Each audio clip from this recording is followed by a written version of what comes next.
Então, Paula, Gabriela, quero agradecer muito vocês, porque assim, vocês são o meu pedido para o universo, para Deus, para um poder superior, há pelo menos uns 14 anos. Eu sonho com esse momento. E por isso eu dei um jeito, mesmo às pressas, de arrumar um momento para a gente conversar.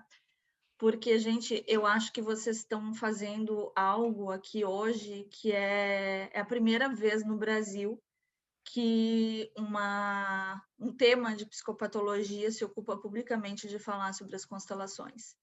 E eu rezei muito por esse momento todos esses anos. Eu quero agradecer demais por vocês poderem me oportunizar, ter voz para pelo menos falar, porque durante esses anos todos eu fui muito calada. Fui calada por conselho, fui calada por pessoas, e tive que encontrar formas de manter esse trabalho dentro da legalidade. Inclusive, precisei de auxílio jurídico todos esses anos para tentar mostrar que eu não estava impondo, né, algo proibido para a psicologia e que também não estava fazendo nada fora da lei. E ter encontrado uma maneira de ensinar essa ferramenta de uma maneira que respeitasse em absoluto o judiciário, a psicologia e os terapeutas integrativos. Foi algo muito complexo e levou para mim mais de 15 anos. E então, hoje, poder falar disso, né, em alto nível, eu digo alto nível porque é muito complexo a gente falar de constelação. Eu tive a honra de poder abrir um curso fazer a primeira aula de constelação num curso de pós-graduação em psicologia em 2018. Então, isso já foi. Agora, aprofundar e poder falar disso dentro de um viés da psicopatologia é algo inédito. E esse é o meu grande ponto todos esses anos. Esse é o enfoque que a gente precisa ter para compreender os limites da constelação que eu tanto falo. E é por isso que eu estou muito feliz de poder compartilhar aqui com vocês a minha experiência, nada mais do que isso, né? Não são verdades, mas é a minha experiência. Eu tentei me calcar muito em respaldar a minha fala esse tempo todo para que não fira ninguém e para que cada pessoa possa ter clareza, alívio e principalmente possibilidades de diálogo para construir ciência. E é isso que eu vejo que vocês estão fazendo aqui.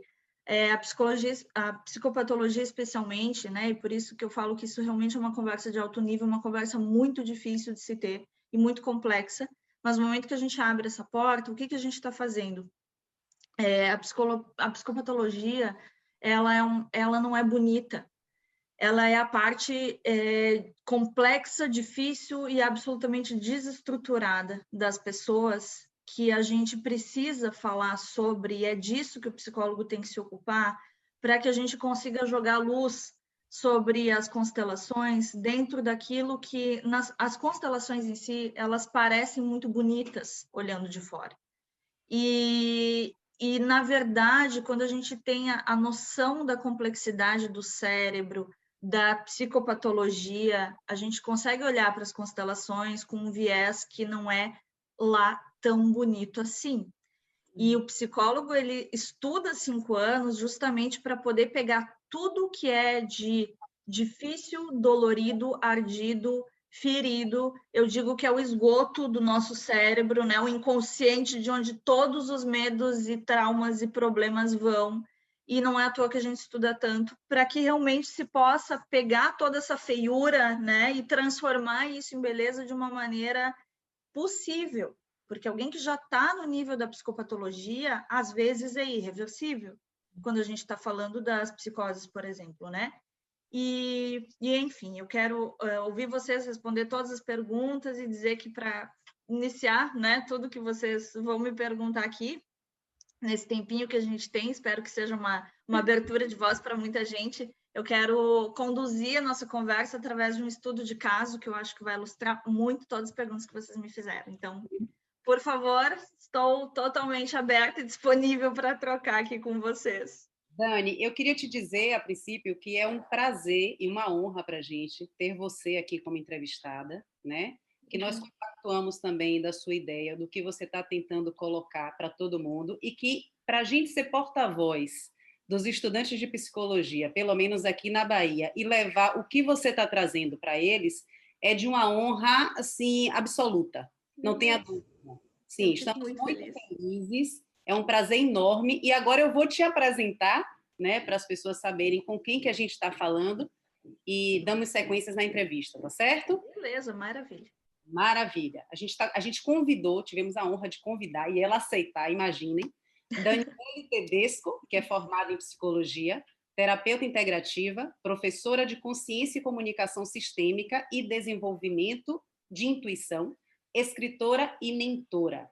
Como eu disse, é uma honra tê-la aqui com a gente e a gente vai dar início a essa belíssima entrevista que eu tenho certeza que vai fazer muitas pessoas e muitos estudantes de psicologia abrir e ampliar a consciência. Tá certo? Vamos lá. Dani, então, eu queria que você começasse falando sobre o que é constelação familiar. Ai, gente, se isso finalmente tivesse definição, a gente não estaria aqui tendo que ter essa conversa. O problema é, a constelação familiar hoje, ela não tem definição, ela não tem consenso, ela não tem parâmetros, ela não tem regulamentação, ela não tem nada. Ela tem diversas pessoas muito bem intencionadas querendo ajudar umas às outras, mas sem nenhum parâmetro e sem nenhuma diretriz geral sobre o que isso é. Já falando sobre psicopatologia, quando a gente tem uma indefinição dentro do nosso cérebro sobre um conceito, a gente começa a ter uma desestrutura enorme. E isso pode levar, inclusive, né, em última instância, à esquizofrenia, dependendo da estrutura de personalidade de uma pessoa. As disfunções graves, elas se baseiam na falta de congruência entre o que é dito e entre o que é feito. E é assim que nós estamos com a constelação hoje em dia no Brasil, no mundo, talvez, dado a quantidade de entendimentos diferentes, de origens diferentes, de práticas diferentes que isso tem, e nada contra as diferenças, muito pelo contrário, elas são bem-vindas, elas precisam existir. Está aí a nossa psicologia com 50 vertentes, abordagens e formas para lidar com todos os seres humanos possíveis, né? Mas a questão é diferenças que não têm um elo, não tem um guarda-chuva. E talvez algumas pessoas que praticam vão pensar, não, mas tem o Bert Hellinger, não, mas tem isso, não, mas tem aquilo, não tem. Se a gente for estudar isso a fundo cientificamente, a origem ela não está sendo trazida. E falo isso com respaldo por ter orientado o primeiro mestrado profissional em Direito no Brasil, dentro da Universidade Federal de Santa Catarina. Foi muito difícil fazer esse trabalho para todos os envolvidos. E foi justamente fazendo que a gente conseguiu confirmar isso que eu estou trazendo para vocês. Aquilo que hoje é dito, praticado como constelação, não tem nada a ver com a origem real desse trabalho, que foi dentro da psicologia. E essa conversa é muito séria por conta disso, e é importante que a gente comece a conseguir, juntos, tecer de volta esse novelo e ver que novelo é esse, para então poder trazer, né, toda essa composição, essas cores, essas pessoas que vieram depois, para, enfim, fazer uma boa prática. Então, acho que a gente tem que começar por aí. Não tem, hoje, consenso para a gente entender o que é isso. Excelente, Dani. Então, vamos seguindo aqui com as perguntas, né? Um tema complexo e que a gente vai tentando colocar isso para as pessoas que ainda não conhecem com as perguntas seguintes, tá certo? Beleza. Sabemos que a técnica de constelação já é utilizada pelo SUS como tratamento terapêutico e no judiciário, principalmente em processos judiciais que envolvem direito de família. Por que o Conselho Federal de Psicologia ainda tem resistência em liberar a utilização desta técnica pelos psicólogos? Olha, gente, eu não tenho como responder pelo conselho, né? Então, não tem como dizer que é por isso que eles não aceitam. Mas, sendo formada em psicologia e tendo tido eu minhas próprias questões com o conselho, eu posso tentar conjecturar e opinar sobre o que eu considero que sejam as ressalvas deles, que também são as minhas. E assim, tentar falar principalmente desse lugar de acadêmica e de ter orientado, né, trabalhos não só no direito, na administração, na própria psicologia. Então, vou tentar falar assim, dentro desse viés acadêmico que eu vejo que é de onde a psicologia vem, onde ela nasce, onde ela tem berço, e onde tudo que é feito na academia e essas pesquisas também respaldam o conselho para tomar as suas atitudes, as suas diretrizes, inovar, e onde eu percebo e vou trazer hipóteses aqui sobre onde provavelmente eles estão se assegurando de não liberar essa ferramenta.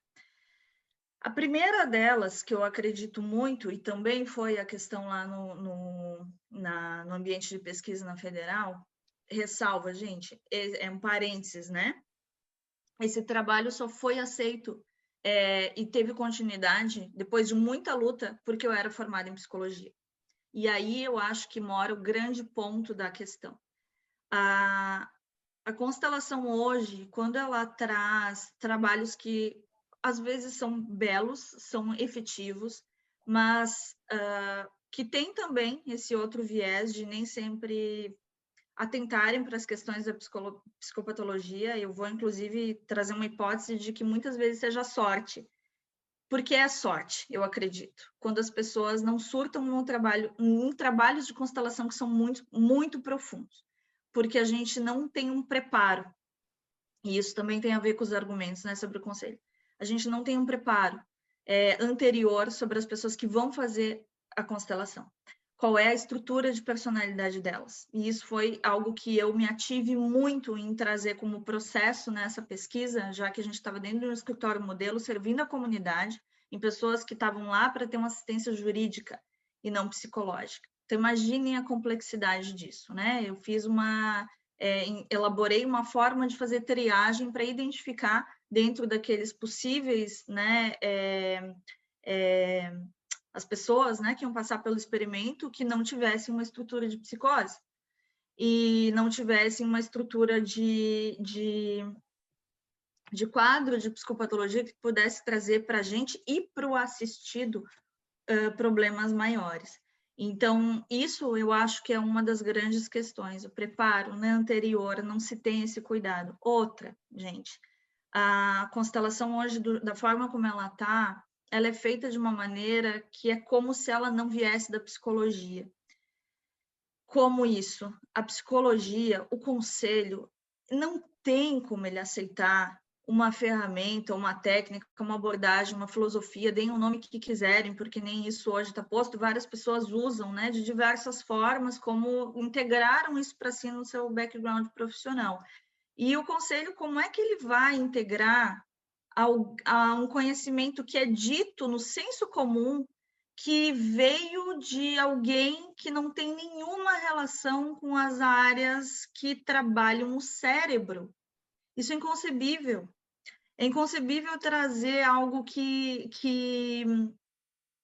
o conselho dentro... É claro que a gente sabe que as pessoas que conhecem, estudam, psicólogos, vamos falar isso aqui abertamente, né? A gente não vamos ser hipócritas, os psicólogos hoje fazem formação em constelação, eles atuam mesmo não tendo regulamentação. Eu acho que a gente está numa tentativa aqui de uma conversa de dizer, caramba, não dá para tapar o olho que isso acontece, tem possibilidades, é uma ferramenta que ajuda muito, mas como a gente pode ter um diálogo possível de trazer isso para a psicologia, entendendo que como que a gente vai juntar, né, os pingos nos is, e para isso eu tenho livro, para isso tem formação, para isso eu construí, o que vocês estão vendo aqui, todo esse background, né, de 15 anos, não é o que eu estou falando aqui agora, porque caiu de paraquedas. Então, existe uma forma delicada de a gente tratar isso, trazendo de volta essas bases, porque o conselho não, acredito que o maior argumento, ele não tem como aceitar, ele não tem como ouvir, ele não tem como ver, ele não tem como considerar correto algo que não... como é que a gente pode trazer isso, pessoal? Algo que basicamente não veio da neurociência. Não veio de uma... Assim, se acredita que não veio, porque veio sim. E é isso que a gente tem que começar a falar. Então, a minha fala está complexa, mas eu acho que o assunto é complexo, né? E a gente justamente colocou no começo. Não dá para ter inocência com esse assunto, e talvez ele não seja bonito. E olhando para as coisas difíceis, a gente começa a conseguir encontrar leveza, caminhos e possibilidades. É isso que eu acredito. Com certeza. Deixa eu só dar uma palavrinha aqui, amiga, rapidinho, antes de dar continuidade. E é importante, Dani, que a gente tenha consciência disso e saber também que a constelação ela vem de antes de Bert Helling, né? Na verdade, vem de Virginia Satir e da união de todos os psicodrama, de várias abordagens que são feitas também na psicologia, não é isso? Exatamente. Você ia colocar alguma coisa, Paula, antes de eu seguir? Não, pegando até o gancho daquilo que você falou, que muitas questões, inclusive, que surgem ali na constelação familiar, às vezes a pessoa trabalhou por anos, fez psicoterapia durante anos e ela não vem, ela continua oculto ali na psicoterapia. E quando ela vai para a constelação, aquilo vem à tona. Então, assim, eu já vi também, né? Eu participei já de várias constelações, até antes de entrar na faculdade de psicologia. E aí eu ficava me questionando isso também. Era uma das dúvidas que eu tinha. Como é que a gente ajuda essas pessoas? Essas questões que vieram inesperadas, e às vezes muito fortes também. Não sendo, né? Tipo assim, que vem para o campo. E aí eu falava, poxa, mas se a pessoa não for psicólogo, como é que ela vai dar continuidade àquela questão que veio à tona? Não dá, Vou né? Surtar no momento, como é que faz, como é que atua a pessoa? Sensacional, gente. Eu vou linkar as duas falas de vocês e trazer agora, eu acho que é o momento, esse estudo de caso, que eu acho que ilustra tudo e nos ajuda muito a entender o que a gente está falando sem julgamentos, mas vendo as coisas como elas são e como elas acontecem na prática. Justamente, eu vou começar, né, com esse comentário que a Gabriela fez com ter vindo da Virginia Satir, e mais do que isso, gente, não veio só da Virginia Satir. De onde veio esse trabalho foi de algo que ainda existe, que se chama Mental Research Institute. É uma instituição aqui nos Estados Unidos, onde eu moro, que é o grupo de Palo Alto que resolveu investigar os sofrimentos graves que não se resolviam até a época, né, do início desse grupo com a psicoterapia individual. Até então, a gente só tinha psicanálise e behaviorismo, e essas ciências se ocupavam do ser humano como indivíduo. Foi a partir dos sofrimentos graves que não melhoravam com psicoterapia individual e com essas abordagens que eram tão revolucionárias, na época estavam dando super resultado, né? Que eles começaram a estudar de forma multidisciplinar esses sofrimentos e começaram a trazer, coincidência ou não, na região que hoje é Palo Alto, nosso Vale do Silício, o berço da tecnologia do mundo e que hoje traz inovação para o mundo inteiro, facilita muito a nossa vida, foi lá que esse grupo se reuniu, trazendo administradores, pedagogos, biólogos e diversos profissionais para estudar a teoria geral do sistema, cibernética da comunicação humana, para então poder postular leis, como se fossem leis de programação do cérebro humano, que ajudaram a compreender a comunicação. E isso foi feito através de um grupo reunido que acabou trazendo as famílias, então. Diziam, bom, a gente não consegue mais lidar com essa pessoa individualmente, esgotaram os recursos, né? Imagina que eles tinham o que existia de mais top na época em termos de abordagem de tratamento. Passaram a pesquisar essas pessoas, viram que não melhoravam, trouxeram a família para aquele setting, para aquele ambiente. E aí perceberam o quê? E aí eu vou dar o estudo de caso e depois vocês vão lembrar disso que eu estou falando quando a gente falar do que aparece no campo.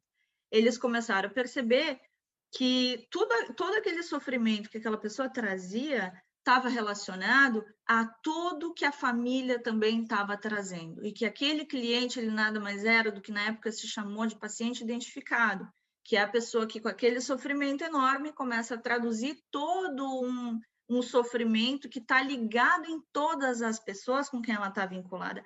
Várias abordagens da psicologia, mesmo de abordagem individual, hoje em dia se ocupam disso, inclusive a sociocultural, por exemplo, e cada um dentro do seu foco, né, de trabalho, traz essa mesma noção. Mas ali se criou a psicologia sistêmica familiar, com essa noção de algo que era diferente da análise da interpretação, era o estudo da comunicação humana. E como a comunicação entroncada e as mensagens subliminares traziam para uma pessoa uma dissociação neurológica, inclusive, e desestruturava a forma de aquela pessoa conseguir se comunicar. porque ela era obrigada a calar, e aí ela reprimia, e aí ela sufocava, e aí ela surtava, inclusive. E aí o Freud já falava disso, e uma coisa está totalmente ligada na outra, se a gente começar a investigar. E lembrar do Jung, que é o nosso grande cara aqui, que falou para o Freud que o inconsciente não era só individual, era coletivo. O Freud disse, vai catar coquinho, né? Isso já é demais para minha cabeça. E é mais ou menos conversas que a gente tem hoje, que começar a olhar e dizer, caramba, mas não é viagem, isso existe, esse campo existe, ele está aí. Então, a comunicação, gente, eu acho, o estudo da comunicação a partir da psicologia sistêmica, ele é o que traz para a gente essa noção do campo. Para mim, a constelação nada mais e aí Virginia Satir trouxe, não só através da linguagem, mas trouxe através das pessoas, né, das figuras, das famílias, as maquetes humanas, ela trouxe a capacidade de a gente perceber que também estava no corpo. E aí a gente tem Reich, que também é aluno de Freud, para demonstrar os sentimentos impregnados na camada muscular, mas a Virginia Satir foi além e começou a demonstrar como esses sentimentos e o inconsciente incrustado no corpo, essa energia, como é que ela se vinculava a outra pessoa da família, no movimento, na posição, no tempo e espaço, nessa tridimensionalidade, quando a gente olha a comunicação em termos de uma figura familiar, né? Um todo, um quadro que represente aquela imagem. O Moreno já fazia isso, sim, no psicodrama, mas o Moreno não tinha essa noção da conexão, interconexão, né? Ele trabalhava a pessoa com relação ao seu sociodrama, e ele tinha a questão da capacidade télica que ele colocava, que era a questão de conseguir se colocar no lugar do outro. O Pius também falava isso de outra maneira dentro da Gestalt, mas até então não se tinha essa noção de trabalhar a interconectividade e entender essa interconectividade como viva, como um organismo real, o sistema como um organismo real. E a psicologia sistêmica estudou isso a fundo. Então, trazendo estudo de caso que ajuda a gente a entender todas essas questões das informações que vêm no campo, e vocês vão entender o que eu coloquei agora, a importância que isso tem para nós na psicologia. Lá no começo, quando eu comecei a fazer alguns trabalhos de constelação, eu atendi em grupo uma pessoa que eu vou dar o nome dela de Lorena. E eu tenho autorização dessa pessoa para falar do caso dela publicamente. Inclusive, ela escreveu um livro sobre isso. Essa pessoa, ela era uma mulher, perdeu a única filha de assassinato, assassinada pelo namorado, que se matou em seguida. Foi um crime passional. Envolve o jurídico aí também, né? E aí essa mãe me procurou 8 anos depois desse crime, se eu não me engano, na época, e ela me relatou o que tinha acontecido em consulta individual, sempre tomava esse cuidado de fazer essa triagem para identificar se a pessoa estava em condições de fazer a constelação. Em consulta individual me pediu uma constelação para isso. Porque a queixa dela, e aí a gente tem que ter muita clareza, esse é outro ponto, para que se está fazendo uma constelação, qual é a queixa do nosso cliente, qual é a dor, o que a gente realmente vai trabalhar, e não abrir tudo, e depois não integrar, né, com a consciência. A queixa dela era qual? Ela não sentia mais a existência dela. Ela vivia, ela tinha emprego na época, estava aposentada, eu acredito, não tenho certeza, mas eu acho que era essa questão, mas tinha trabalhado esses anos todos, tinha viajado, não se relacionava afetivamente, que são indicadores importantes dentro da psicopatologia, onde a gente começa a investigar, né, onde a pessoa consegue preservar a vida dela. E aí ela conseguiu me trazer que ela simplesmente estava só existindo, ela não estava sentindo a vida dela e ela não aguentava mais ser um zumbi, nas palavras dela. E, dada a gravidade da situação, pensei, meu Deus, né? Investigando, essa pessoa está dissociada e vem num trauma há todos esses anos, um trauma real, um fato real, dados de realidade, não é subjetivo o problema dela, a partir, né, de um traço psicótico dentro de uma situação onde ela teve um surto, me relatou a reação dela no momento do crime, quando ela ficou sabendo, e claramente uma pessoa antes, uma pessoa depois, que nunca mais voltou ao normal. Então, Chequei com ela diversas vezes se ela realmente estava segura de fazer uma constelação, porque eu não tinha certeza se ela poderia fazer. Então, chequei várias vezes, falei, olha, é perigoso, tá realmente de acordo, realmente você acha que isso pode ser um caminho? E ela queria de qualquer jeito, porque ela disse, desse jeito não dá para viver mais. Eu vou tentar mais isso, porque para mim é uma possibilidade de voltar a sentir a minha vida. Então, fizemos a constelação dela. Sempre faço uma palestra antes da constelação para as pessoas entenderem o que vai acontecer ali. Fazia isso em forma de imagens, trazia toda essa linha do tempo que a gente está conversando aqui para as pessoas entenderem o que acontece ali e não saírem achando que é mágica, né? E então, gente, essa paciente, a Lorena, no momento que foi posicionada a filha dela na constelação, essa menina começou a movimentar, a representante dela, né, no trabalho. A Lorena olhou para mim e falou: o que está acontecendo? E eu achei aquilo estranho. E ela olhou para mim e disse: onde é que eu tô? E aí eu falei: gente do céu. E ela olhou de novo e perguntou: gente, quem tu é?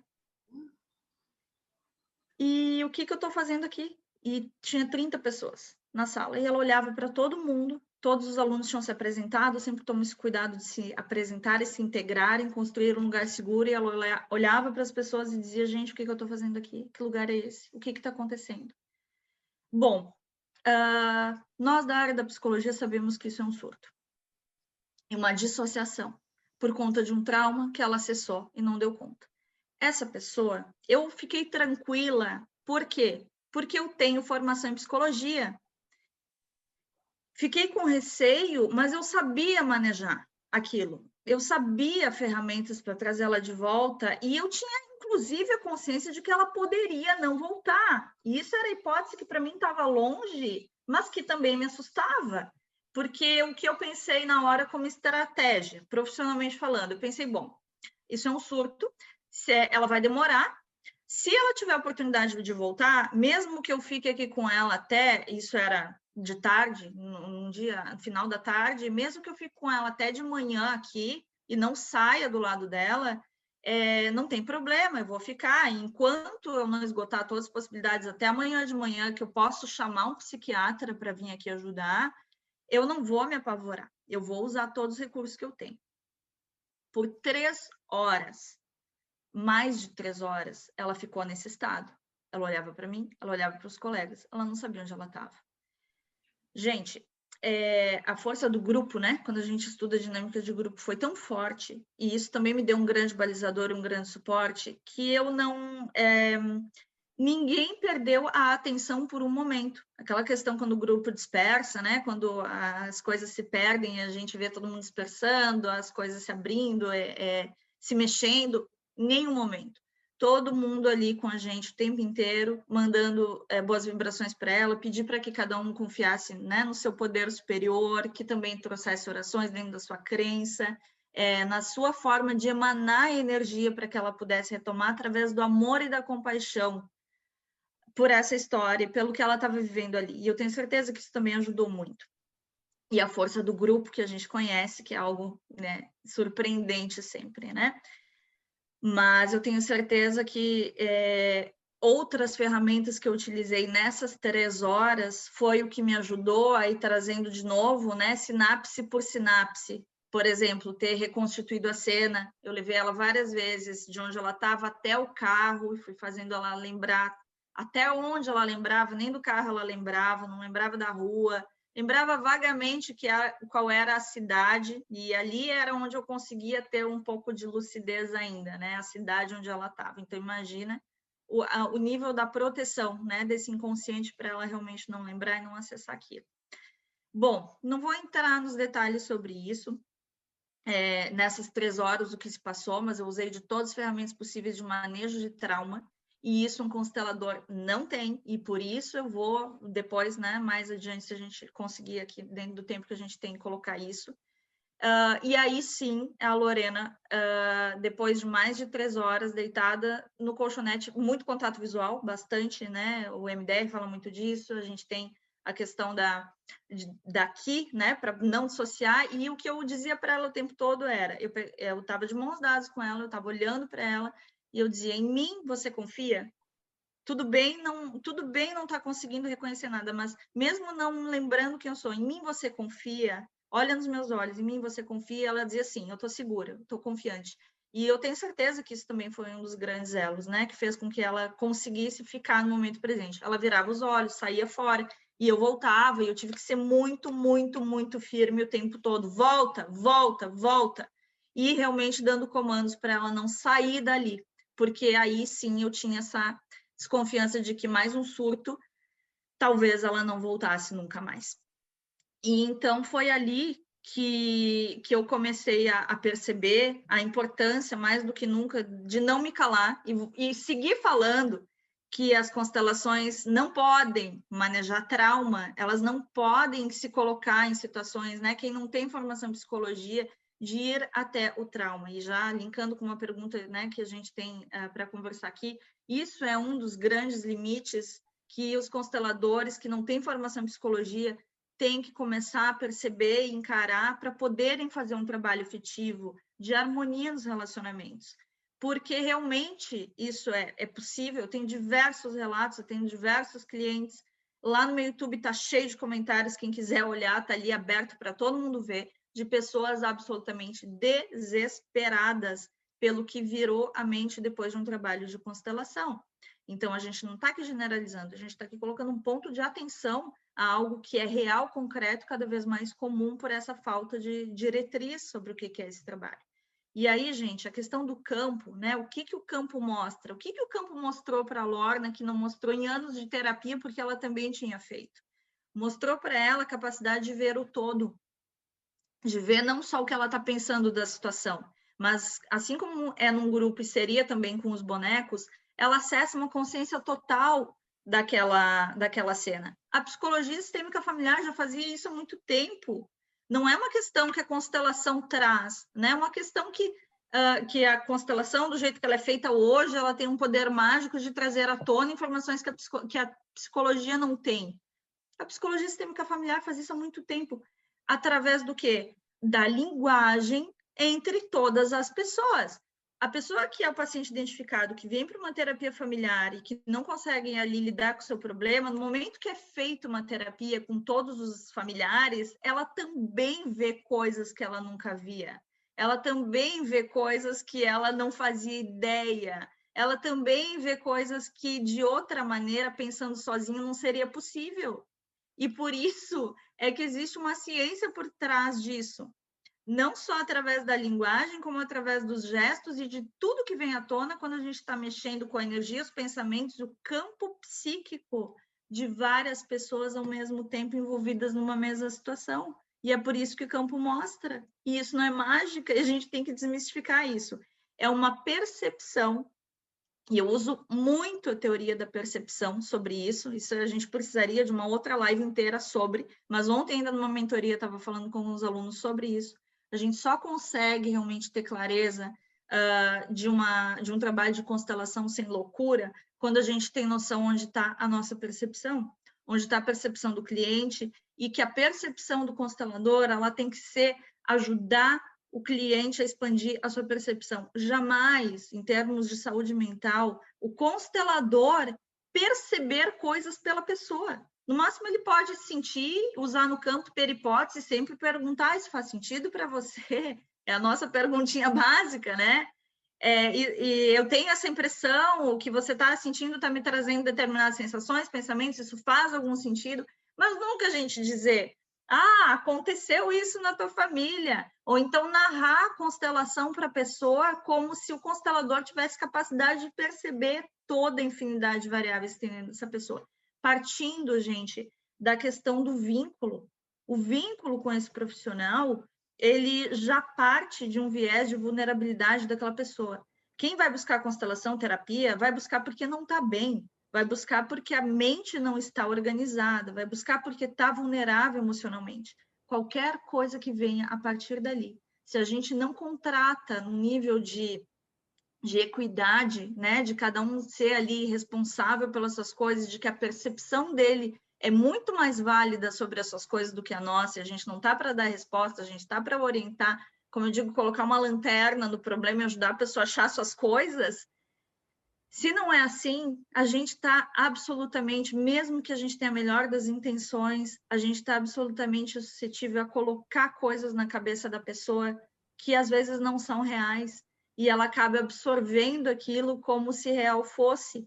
E aí é que mora o grande perigo de a gente, mesmo bem intencionado, sem o conhecimento da teoria da percepção, da questão da contratação, da questão do foco, da queixa, de tudo isso que a gente está falando, manejo de trauma, se a gente não tem noção dessas coisas, a gente cai numa areia movediça e está sujeito, por isso eu falava no começo de sorte, né, e suscetível a muitos erros graves que podem levar uma pessoa a um estado de não voltar mais à sanidade mental, ficar ainda pior do que ela estava antes de chegar no trabalho.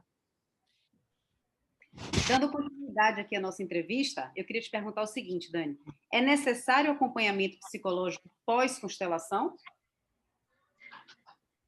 Olha, Gabriela, acho que cada caso é um caso, mas eu defendo muito esse posicionamento, porque a pessoa que vai buscar a constelação, ela abre muitas questões, ela fica com muitas dúvidas.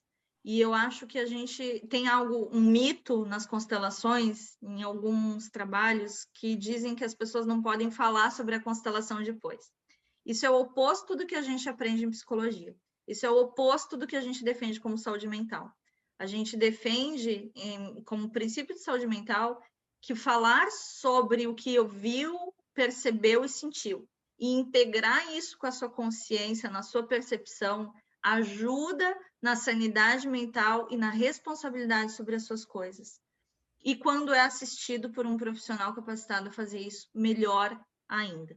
Então, eu acho, sim, que isso tem que ser atentado por quem aplica uma constelação. A gente sabe que hoje ela é aplicada em empresas, é aplicada em judiciário, em meios que não são de setting terapêutico, mas que esse profissional, né, que está proporcionando a constelação, ele possa estimular essa pessoa a buscar um acompanhamento com um profissional depois e poder falar dessas coisas e desenvolver.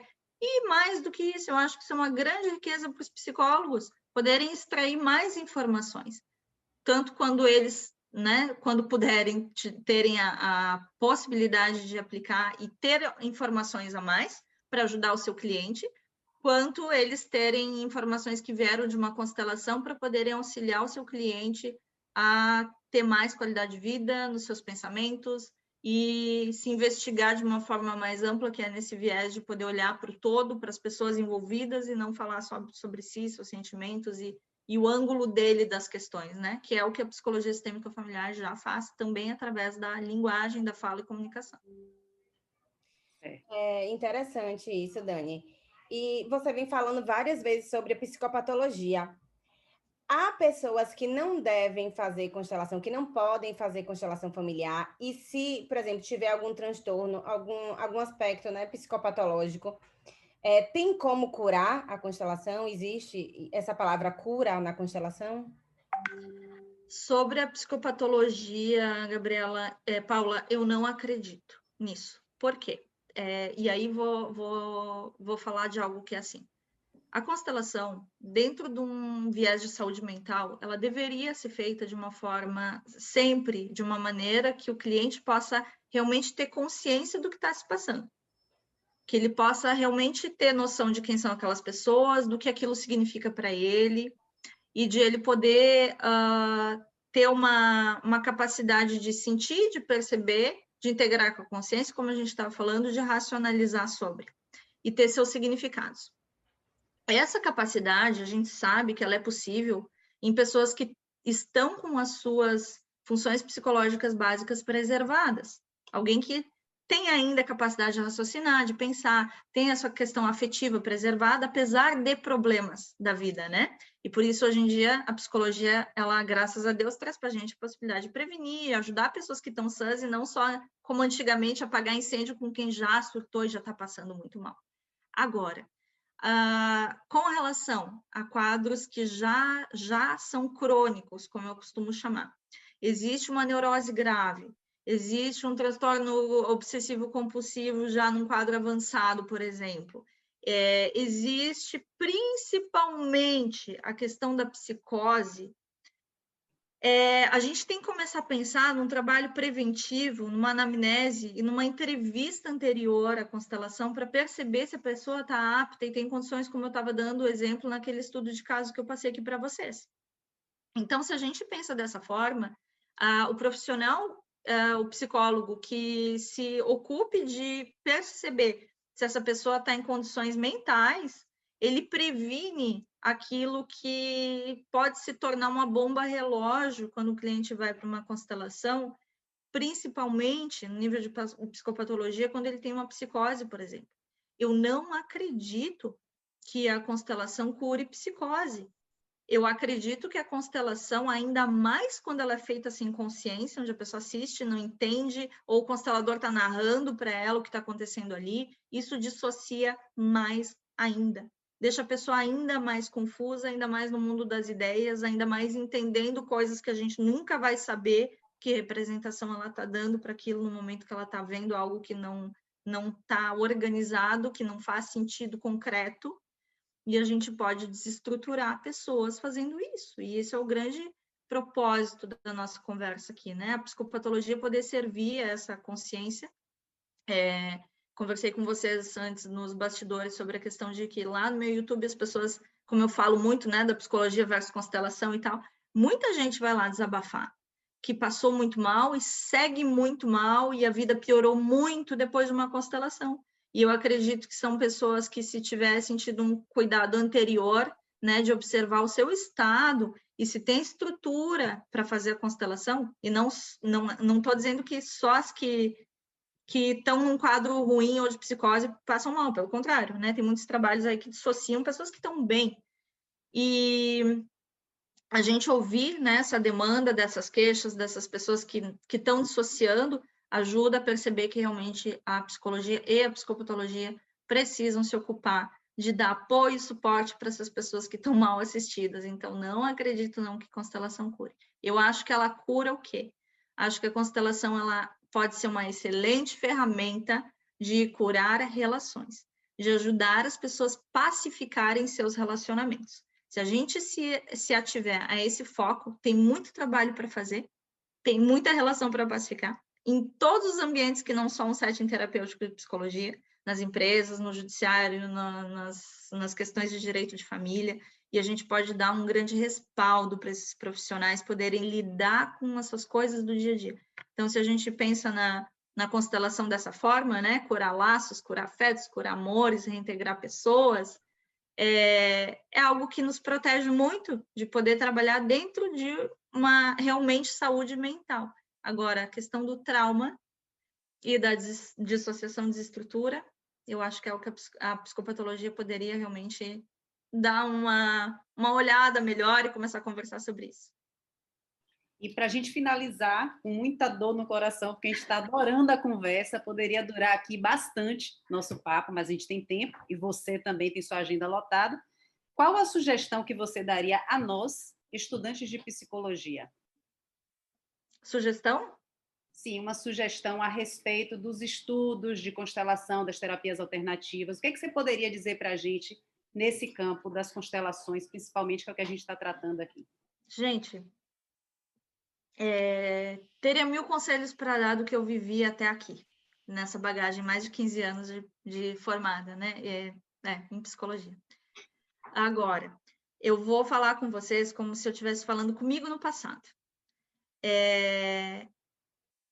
Nessa época onde a gente descobre a constelação e gosta e se encanta e se apaixona e quer muito fazer, mas não encontra meios, não encontra muitas resistências, não encontra linguagem. Em 2004, Isso era muito mais difícil. Então, se eu conseguir, vocês conseguem. E acreditem na intuição de vocês. Se esse trabalho, de alguma maneira, de constelação tocou vocês, ajudou um familiar, fez sentido, vocês viram que ali tem algo bom, sentiram uma possibilidade, uma potência, se unam aos seus colegas, procurem bibliografias. Tem o meu livro hoje, Produção Científica, tem esse primeiro trabalho ali que foi feito no Direito na UFSC, que tem muita coisa escrita já dentro do ambiente acadêmico, onde vocês podem se respaldar, honrando os mestres de vocês, os seus professores da faculdade inteira, tudo que esse povo todo trabalhou para estar aí dando aula para vocês, e esse seu trabalho deles, o que eles dedicam à vida, e olhar para quem eles leram, para o Freud, para o Jung, não tenham preferências, tenham preferências, mas não ranços com relação às abordagens diversas. Leiam tudo que vocês puderem, aproveitem essa época de estudar para estudarem tudo que vocês puderem, que tenha relação com as constelações, principalmente envolvendo a psicologia sistêmica, a própria Gestalt, psicodramas humanistas, né? No geral, elas vão ajudar muito vocês sobre isso. A cognitivo-comportamental vai ajudar demais com relação a esses tratamentos pós-constelação também, e todas as outras abordagens também fazem esse papel.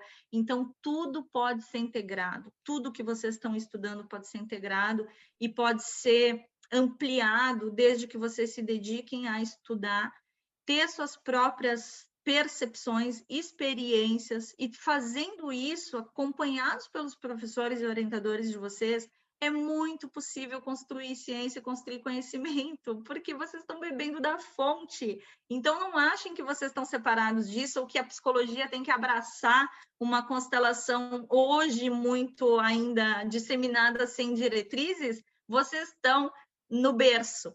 E vocês é quem tem a obrigação e a missão de poderem olhar para as constelações e pensarem sobre ela. Como eu posso escrever, o que eu posso dizer, onde se liga às abordagens que eu estou estudando, para que isso sirva aos clientes de vocês, à família de vocês, às supervisões de vocês, que vocês possam encontrar as pessoas a quem esse trabalho toca dentro da psicologia e com elas construírem ciência. Não fiquem dando murro em ponta de faca, né? Tentando convencer quem não quer, quem não se interessa pelo assunto, porque cada um vai ter a sua linha, a sua preferência de pesquisa.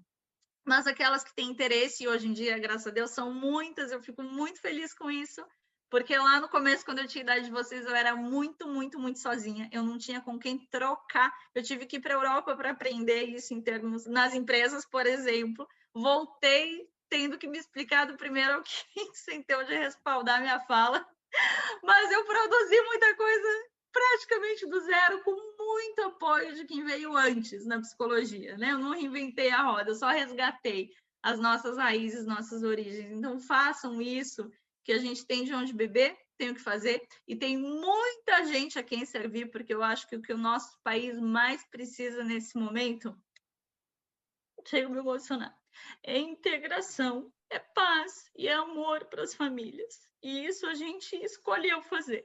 E essa é a missão de vocês. Então, não desistam, não desanimem. E tenho certeza que se eu fiz muita coisa do nada, vocês hoje têm muito recurso, podem achar que é pouco, mas tem muita coisa. Então, façam isso, né? Usem o que está ao dispor, construam diálogos, conversas, e sempre de forma construtiva. Não entrem no embate, construam.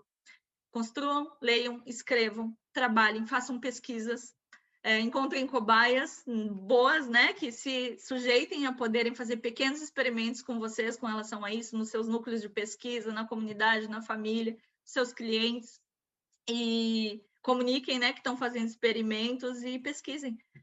Façam isso, porque eu vejo muita coisa boa, e para quem se dedica e leva isso a sério, e realmente sobre o propósito e a missão desse trabalho, vocês sempre vão garantir a prosperidade de vocês, vão conseguir dignificar essa profissão maravilhosa que a gente tem e que anda tão marginalizada também por aí. Essa é a minha dica para quem está começando. Muito obrigada. A gente ficou muito feliz aqui com essa entrevista. Tenho certeza que vai agregar muito em todos nós que somos estudantes, ter essa visão mais assim criteriosa, né, do que seria a terapia alternativa em voga à constelação familiar. Muito obrigada mesmo. Eu que agradeço, gente, que saia só das integrativas, ela também possa fazer parte da psicologia. Isso é um sonho que eu tenho e vai ser muito bom a hora que a gente vê isso tendo clareza para poder ensinar para mais pessoas. Obrigada, Dani. Eu que Gratidão, assim, do agradeço. fundo do coração da gente, de todos. Foi sensacional e agregou demais conhecimento para a gente. Muito obrigada, assim, de verdade.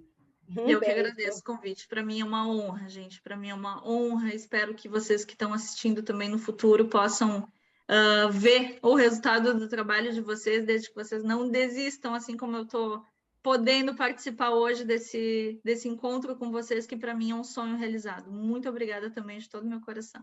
Obrigada. Beijo, Dani.